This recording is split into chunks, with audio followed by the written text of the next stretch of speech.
Good morning. Great opportunity. Big Ten football game at home this week against a really talented opponent.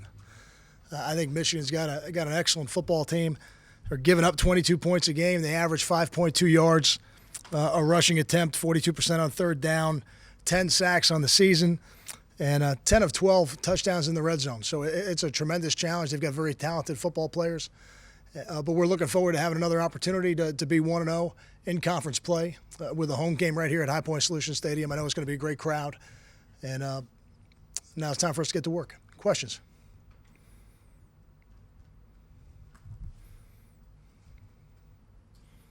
Kyle, looking at the injury report, your confidence level in some of the backup linebackers since Longa's probable, Snyder's questionable, and Nash is out. Yeah, the players that go in the game, we're going to have tremendous confidence in them because they're going to earn that confidence during the week, and that's the only way you get on the field. You have to earn our confidence to get on the field, and if that means we play the game in base defense, we'll play it in base defense. If that means we play the game in nickel, because those are the players that give us the best confidence, and then we'll play the game in nickel. But injuries are something that every team in the country is dealing with right now, and we're not immune. So the next guy's got to get ready, and when he's on the field, he's the starter, and he's got to act like it. Okay.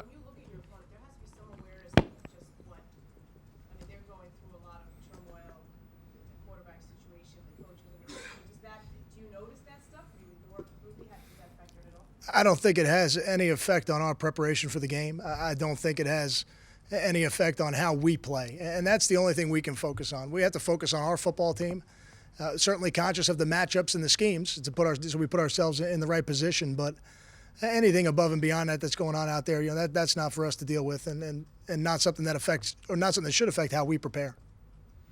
Kyle, you talked about expecting a big crowd, obviously, for this game, which it will be. You had the first Big Ten game here against Penn State. I mean, do you anticipate just that kind of atmosphere now for every one of these Big Ten games you get here down the stretch? I mean, do you expect just much of the same? I know that was kind of a special night, but I do. I think that was a special night. I think it's the kind of atmosphere that we're going to have, for these Big Ten football games. Having grown up in this part of the country, people say it's a pro sports area. Well, I would agree with you, but I would tell you that the people in this part of the country love going to an event, and Big Ten football is an event, and it's something that the people in this part of the country, New Jersey, New York metropolitan area, are going to embrace that. I think we saw that the first time around. I think we're going to see it again this week, and I expect it to be an every-time event. Kind of follow up on Tara's question. I mean, I would imagine you at least it has to impact who you're preparing for at quarterback when you're looking and you're not sure who you're getting. Which one do you expect to see, and B, would you anticipate seeing a particularly desperate team on Saturday? I guess I don't anticipate seeing either one. I think we have to prepare for both. So we have to prepare as if either guy could play until we get information that tells us different, which we have not gotten yet. What I would tell you is that offensively, they do the same things with both quarterbacks, except with Gardner, they do a little bit more. Okay, so the package for the other quarterback is just a little bit tighter. But with Gardner, you get all the things in their base offense, and you get a little bit of a spread offensive package that they have for him. So we're going to have to be prepared for all of them. You mentioned the free safety position. It could be Stevenson. It could be Hunt. And you said something about, other guys. Who else is in that mix? Could be Jacobs. Okay. Yeah, it could be Jacobs as well. I see you have Mara and JPO listed as co-starters. Is that a competition during the week? How is that shaping up? And has JPO moved a little closer to starting? No. Did I have Dewani on the injury report? Yeah. I thought I did. Or that's why. Yeah, just because of his status for the game right now. Kyle, you've played some big opponents over the years, obviously, but is there something about the name Michigan that speaks to a different level in college football? I think what it speaks to is an opportunity to play against one of the most storied programs in the history of college football. Does that have an effect on this particular game? I don't think so. Does it create maybe more excitement in the fan base? I think we'd be naive to say it doesn't. I think that's one of the exciting things about being in the Big Ten is some of the most storied programs in the history of college football are now going to get an opportunity to play at the birthplace of college football. And it's one of the reasons I thought we were such a great fit for that conference. Kyle, when you look in recruiting, how valuable are prep schools? I mean, you look at Andre Hunt and L.J. Liston last week, or even guys like Kasim Green. How much does that mean to you guys in recruiting those schools? It's a way to get a player who's a little bit older, a little bit more mature, a fifth year of high school, if is really what it's considered from an eligibility standpoint. And I think they are valuable. I think everything's valuable. I think high school's valuable. I think the prep schools are valuable. I think junior college is valuable. And then you just have to look at each situation individually and make sure that you're bringing the players in that are the right people for your culture. Kyle, I wanted to just flip this one. If you could imagine for a minute, like playing your team for the first time and looking, preparing to play them and looking at the film during the week, what do you think about Leonte would jump off the tape, or what do you think your impressions would be, and does he sort of elevate as maybe one of your scariest weapons when you're kind of looking at film? Is he a little bit different?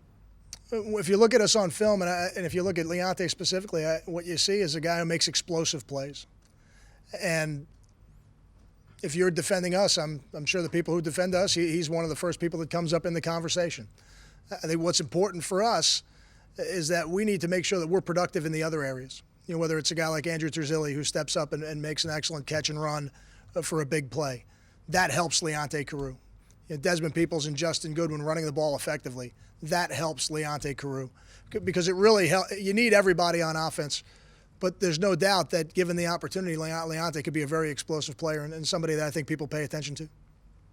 Kyle, when you look at the workload at running back, I think Des at like 21 and Goodwin at 12. Is that how you see it going forward? Is it going to be a game-to-game, ride the hot hand? Just how's that going to work out, do you think? We did the substitution pattern by drive, and that's kind of how it worked out. We didn't deviate from that plan the entire game. So they just went, I think Des took the first series, Justin took the second, Des took the third, et cetera, through the game, and that was how the carries played out. I'm not really concerned about it unless one guy is getting, over the course of a couple games, a lot more carries than the other. I think if we can keep them about even, they're both very effective. I think their running styles complement each other, and it'll give us a chance if we do a good job up front to continue to run the ball effectively. Kyle, I know it was a long time ago, especially in football standards, but and the teams are totally different. But any memories from facing Brady Hoke in that International Bowl? Did you have a chance to meet him? Anything about that game or his style that stands out? Oh, they're a completely different football team. Yeah, I think it's a much different football team than the team he had at Ball State. I don't know that I had a chance to meet him that week, that not being the head coach. The head coaches are at some different events. I had a chance to meet him in the off season at a coaching clinic. But no, I think it's a much different football team that he has here than the one he had. A good team at Ball State, but it's just a different team. Kyle, I think you got 4 guys listed as co-starters opposite Leonte. How do you envision that position playing itself out? I know it's a position where you can get guys a bunch of different reps, but how do you envision that position playing out with Andre coming back? Sure. Every one of those guys is going to have a role, every one of them, and Andre included, and Janarian and Andrew and John Simis. And you saw it a little bit in the last game. Now, with Andre coming back, we got a little bit more flexibility in the personnel groups. You saw some 4 wide receiver sets on Saturday that we really hadn't used before that, just because we didn't have enough people, we felt like, to practice it. That's exciting to me. Who goes out there for the first series?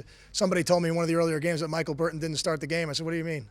I said, well, we started the game in 11 personnel, so he didn't start the game. But that, to me, he's the starting fullback. It doesn't matter what personnel group we start in. So it's a little bit the same at the wide receiver position. It doesn't really matter to me which one of those guys goes out there first. They're all very important to us. They all complement each other, and they're all going to have a chance to impact.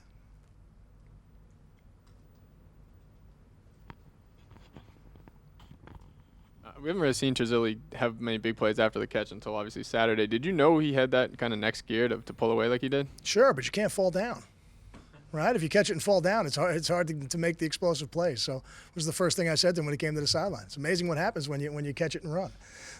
But he's a proven commodity. Yeah, maybe he hasn't had as many opportunities. I think given the opportunities, he'll make plays. He's a long body.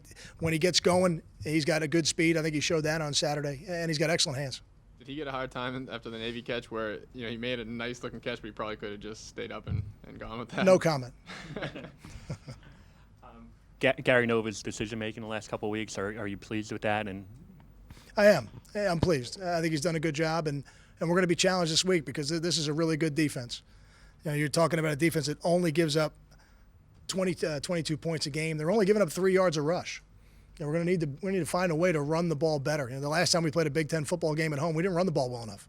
That's where the problem started. Wasn't the only problems, but that's where the problem started. We got to run the ball effectively in this game to perform on offense the way we want to. Kyle, how much does it help in preparing for two quarterbacks this week, having a guy like Hayden Reddick to help give you a look, and then also Gio Rosinho, who obviously knows Shane Morris pretty well?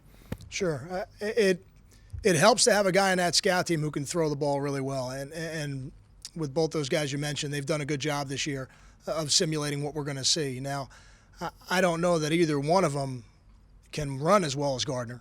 So we're going to have to put somebody back there to give us those looks as well, kind of how we did with Josh and Robert when we were playing the option, to make sure that you understand the speed you're going to be dealing with, because Devin Gardner's a special football player.